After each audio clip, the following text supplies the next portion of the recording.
Hey there and welcome back to another video. In this video I'm going to show you how to delete your Shopify account. So let's get started. First of all, you have to head over to the Shopify dashboard on your PC. Then after going to your official Shopify stores dashboard, you have to go and tap onto settings. From there you have to tap onto security. Okay, after finding the security option, scroll down and find this option called two-step authentication.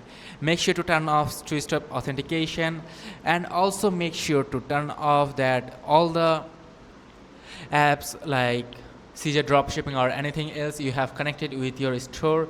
Make sure to delete or deactivate all the apps before you delete the Shopify store. Okay, then you have to turn off the two-step verification mode, and then you have to head over to the settings option. Let me show you.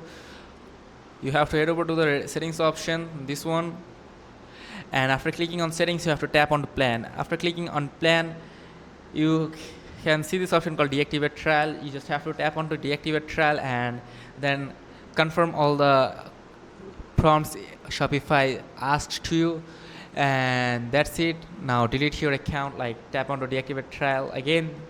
So this is how you can delete your Shopify account in simple steps. So if this video is helpful, make sure to like and subscribe for more. See you in the next video. Till then, take care. Goodbye.